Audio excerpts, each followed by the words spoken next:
सभी भक्तजनों को जय श्री कृष्ण। श्री सुखदेव जी कहते हैं, परीक्षित, भगवान का चरण कमल सत्यलोक में पहुंच गया। उसके नख चंद्र की छटा से सत्यलोक की आभा फीकी पड़ गई।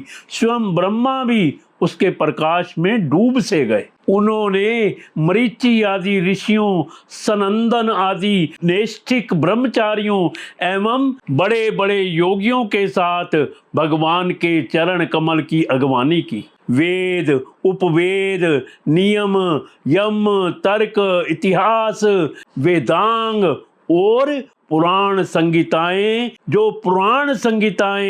जो ब्रह्म लोक में मूर्तिमान होकर निवास करते हैं तथा जिन लोगों ने योग रूप वायु से ज्ञान अग्नि को प्रज्वलित करके कर्म मल को भस्म कर डाला है, वे महात्मा सब ने भगवान के चरण की वंदना की। इसी चरण कमल के स्मरण की महिमा से ये सब कर्म के द्वारा प्राप्त ना होने योग्य ब्रह्मा जी के धाम में पहुंचे हैं। भगवान ब्रह्मा की कीर्ति बड़ी पवित्र है। वे विष्णु भगवान के नाभि कमल से उत्पन्न हुए हैं। अगवानी करने के बाद उन्होंने स्वयं विश्व रूप भगवान के ऊपर उठे हुए चरण का अर्ध्य पाद्य से पूजन किया, प्रक्षालन किया। पूजा करके बड़े प्रेम और भक्ति से उन्होंने भगवान की स्तुति की।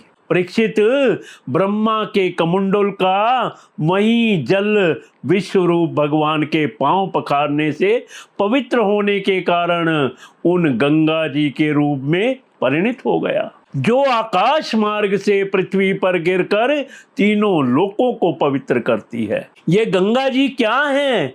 भगवान की मूर्तिमान उज्जवल कीर्ति। जब भगवान ने अपने स्वरूप को कुछ छोटा कर लिया, अपनी विभूतियों को कुछ समेट लिया, तब ब्रह्मा आदि लोकपालों ने अपने अनुचरों के साथ बड़े आदर भाव से अपने स्वामी भगवान को अनेकों प्रकार की भेंटें समर्पित की। उन लोगों ने जल, उपहार, माला, दिव्य गंधों से भरे अंगराग, सुगंधित धूप, दीप, खील, अक्षत, फल, अंकुर, भगवान की महिमा और प्रभाव से युक्त स्तोत्र, जय घोष, नृत्य, बाजे गाजे, गान एवं शंख और दुंदुभी के शब्दों से भगवान की आराधना की। उस समय दक्षराज जामवंत मन के समान वेग से दौड़कर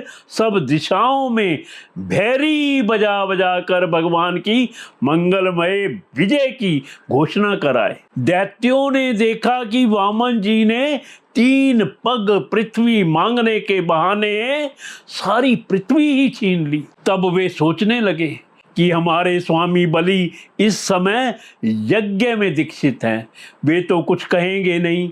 इसलिए बहुत चिढ़कर वे आपस में कहने लगे, अरे देखो देखो, यह ब्राह्मण नहीं है, यह सबसे बड़ा मायावी विष्णु है। ब्राह्मण के रूप में छिपकर यह देवताओं का काम बनाना चाहता है।